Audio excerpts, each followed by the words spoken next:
Danny DeVito caught the attention of the cast from It's Always Sunny in Philadelphia, and the high schooler couldn't be more excited. Danny DeVito made millions laugh. He stole every scene in Twins, warmed hearts in Matilda, and became one of Batman's most unforgettable villains as the Penguin in Batman Returns. The world saw the fame, the awards, and the laughter. But behind every smile was one woman who changed everything. She believed in him before Hollywood ever did. Now, at 81, Danny DeVito has finally shared what his heart never forgot. So who was the woman Danny DeVito called the only true love of his life? And why did she mean more to him than every movie, every success, and every standing ovation he ever received? Let's find out. Broken childhood beginnings. Born on November 17, 1944 in Neptune, New Jersey, Danny DeVito entered a world that never seemed ready for him.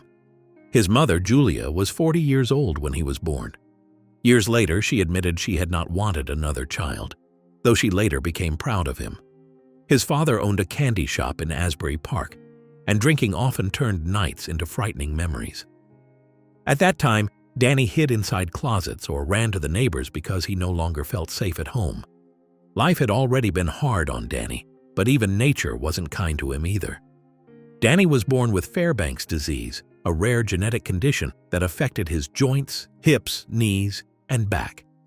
He grew to only 4 feet 10 inches, but his height was never the hardest part. The constant pain followed him through childhood and into adulthood. Danny DeVito graduated from Oratory Preparatory School in Summit, New Jersey in 1962.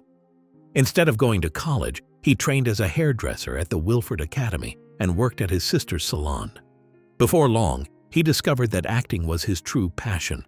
He enrolled at the American Academy of Dramatic Arts in New York City, where he met fellow acting student Michael Douglas. The two shared a $75 a month apartment and lived on canned beans. They had very little money, but they never gave up on their dream. Danny graduated in 1966, ready to chase a future that still seemed far away. To survive, Danny accepted every job he could find.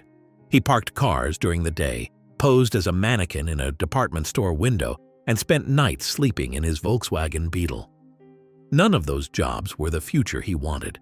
They were simply the price he was willing to pay to keep chasing his dream of becoming an actor. But Hollywood rejected him again and again. People pushed him to reshape his face through surgery so he could fit their idea of success. Danny refused. He burned the contract instead and chose to remain, in his own words, a first-rate version of myself rather than a second-rate version of someone else. That decision protected more than his appearance. It preserved the person he believed he was, and that quiet confidence slowly led him to the woman who would change his life forever. Love changed everything. On January 17, 1970, Danny DeVito's life took its biggest turn. That night, he was performing in the off-Broadway play The Shrinking Bride. Sitting in the audience was Rhea Perlman, who had come to watch a friend in the cast. She expected nothing more than an ordinary evening at the theater. Instead, Danny's performance immediately caught her attention. His confidence, humor, and natural charm stayed with her long after the curtain fell. After the show, they met backstage, and Danny felt an instant connection. Within just 22 minutes, he believed he had met the woman he wanted to spend his life with. He did not fall in love with fame or beauty. He fell for someone who accepted him exactly as he was. That feeling never left him. That one quiet meeting changed 2 lives forever. Danny and Rhea spent more time together after that night. Their conversations flowed naturally, and they quickly felt at ease with each other. They laughed often, shared simple moments, and built trust day by day. Danny never felt the need to pretend around her. Rhea believed in him before Hollywood knew his name. She never asked him to change his face, his height, or his dreams. Her quiet support gave him something he had never truly known before. Only 2 weeks later, Rhea moved into Danny's Manhattan apartment. They had very little money, yet they built a happy life together. They proved that love did not depend on success or expensive things. They only needed each other and the dream they refused to leave behind. Their bond grew stronger with each passing day, even as life remained uncertain. At the same time, Danny's years of hard work were finally beginning to pay off, and Hollywood started to take notice. Their future had never looked brighter. But the success they had fought so hard to achieve would soon test everything they had built together: fame and love. Danny's first big break arrived in 1975 with One Flew Over the Cuckoo's Nest.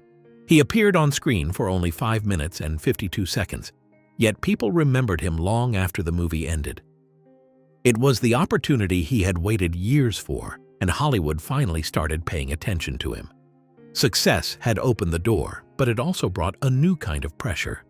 In 1978, Danny auditioned for the sitcom Taxi. After years of fighting for recognition, he wasn't about to let the opportunity slip away.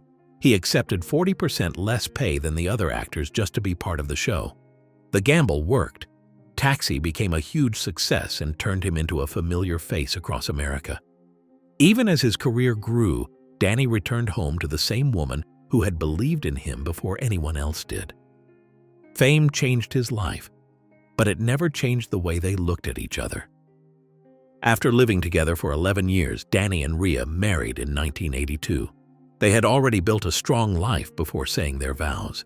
Marriage simply gave a name to something they had shared for years. Their family continued to grow alongside Danny's career. They founded Jersey Films in 1983. That same year, they welcomed their first daughter, Lucy. In 1985, they had their second daughter, Grace.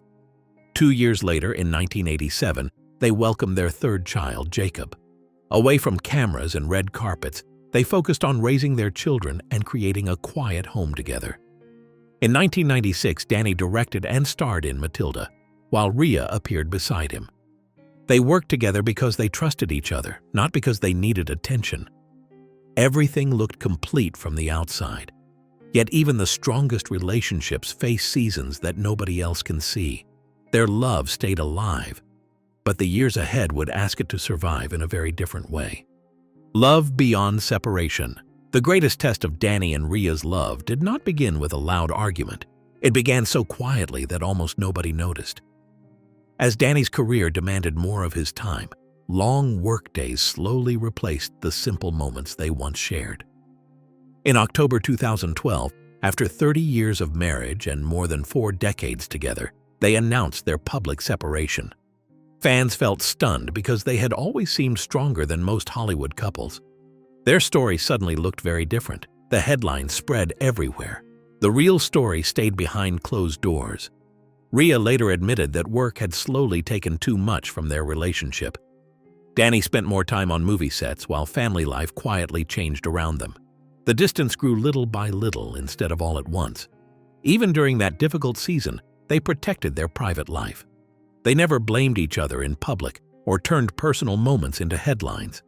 That choice revealed something many people did not expect. By March 2013, they decided to try again. They went to therapy and worked hard to rebuild what mattered most. They stayed together for 4 more years before separating again in 2017. Even then, they refused to let the ending erase everything they had built together.